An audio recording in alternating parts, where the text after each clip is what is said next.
Good evening, and welcome to the news tonight at 6. I'm English US. Social distancing in bars and restaurants will be scrapped in Northern Ireland at the end of October. Stormont ministers have agreed.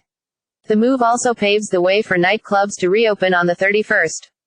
Venues will be advised to check proof of vaccination of a negative lateral flow test before admission, but it will not be a legal requirement.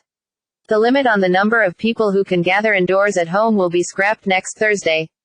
The same day the requirement for audience members to be seated during indoor performances will also be scrapped, meaning concerts with floor standing in the SSE Arena, for example, can resume. First Minister Paul Givan said that a number of COVID restrictions would be relaxed in Northern Ireland by the end of October.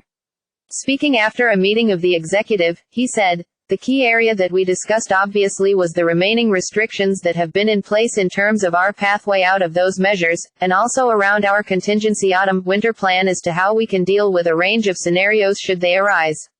I'm pleased that by the end of October we will have had restrictions on a wide range of issues completed at that point. There will be 3 areas left, that will be the wearing of face coverings in some limited areas, when it comes to the retention of risk assessments and also the retention of data around visitors to venues and hospitality. They will be low-level mitigation measures which will stay in law. There will be guidance when it comes to a lot of the sectors that are operating across our society and economy that will remain in place in a voluntary guidance format."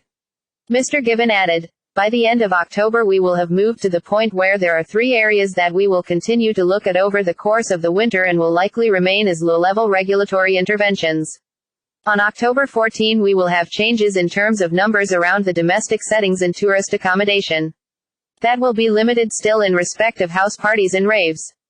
That will happen on October 14 and the remaining areas then at the end of October." Another news, Dancing on Ice 2022 series overview. Dancing on Ice returns to ITV in the new year with the all-new class of 2022.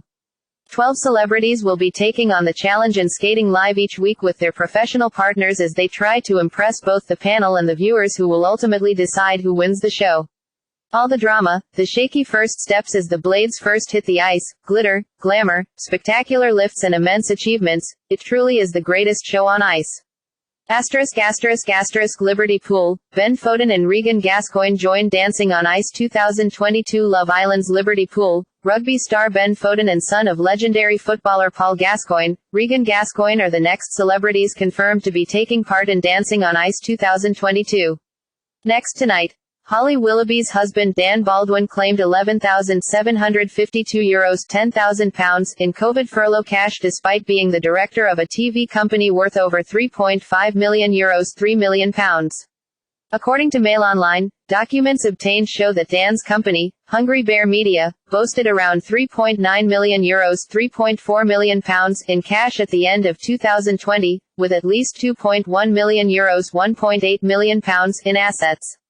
Back in July, papers published by Companies House claimed that Dan, who has been married to this morning presenter Holly since 2007, had sought an €11,752 £10,000 furlough payment through Hungry Bear Media amid the COVID-19 pandemic. Dan is listed as one of 3 directors of the business, which according to its website is one of the fastest-growing independent production companies in the UK, alongside comedian Michael McIntyre and a third unknown party. And finally, sport. The controversial Saudi-backed takeover of Premier League Newcastle United. Now, with the evening weather, here's Lee.